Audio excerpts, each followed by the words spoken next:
सदर मुमलिकत आईनी हुदूद में रहें। वज़ीर दाखिला राना सनाउल्लाह का सदर डॉक्टर आरिफ अलवी के खुतूत पर रद्द अमल। कहा, आरिफ अलवी इमरान खान से दहशत गर्दी कराने का जवाब लें। इनके हुक्म पर कठपुतली ना बने। आइन और कानून शिकन आईनी ओहदे पर मुसल्लत हैं। सियासी मुखालिफिन पर 15 किलो हेरोइन डाल दी थी। इस वक्त इंसानी हुकूक कहाँ थे? क्या अपोजिशन लीडर को सजाए मौत की चक्की में इंसानी हुकूक के मुताबिक डाला था? सहाफ़ियों की हड्डियाँ पसलियाँ तोड़ी, उस वक्त इंसानी हुकूक कहाँ थे? तो नजर आ रहा है सामने लिखा हुआ है जुल्म मिटने के लिए दो चीजों से मिटेगा भाई। एक, अदल की कुर्सी पे जो लोग बैठते हैं ना, वो अदल के हिसाब से फैसले करने लगे। दूसरा, कौम निकल खड़ी हो जुल्म के खिलाफ, तो जुल्म खत्म हो जाएगा। या इन दोनों में से कोई एक चीज हो जाए या दोनों हो जाए।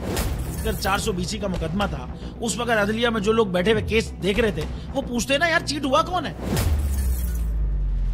जब उनको दिखता कोई चीट नहीं हुआ, केस खत्म कर देते। तो जालिम जुल्म कर ही नहीं पाता।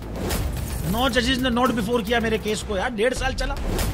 शख्सी जमानत का केस, सेम केस इस्लामाबाद में कर दिया। एक ही इल्जाम पे 2 केस हो नहीं सकते भाई। मतलब 60 दिन का वक्त होता है। 102 दिन के बाद मैं जीत गया, केस बरी हो गया। 102 दिन के बाद अपील फाइल की, एक्सेप्ट कर ली। नहीं करते ना एक्सेप्ट, खत्म हो जाता ना जुल्म यार। भरी अदालत में मुझे बरी कर दिया, फिर पता नहीं क्या हुआ। 2.5 घंटे बाद का नोट बिफोर, मैं नहीं सुनता ये केस। खड़े रहते अपने फैसले, मिट जाता जुल्म। अल्लाह ताला ने बिठाया इस इन कुर्सियों पे इनको यार, ये अल्लाह ताला की तरफ से फैसले करने हैं। तो या तो ये फैसले आएंगे, जुल्म मिट जाएगा, या कौम खड़ी हो जाएगी जुल्म के खिलाफ।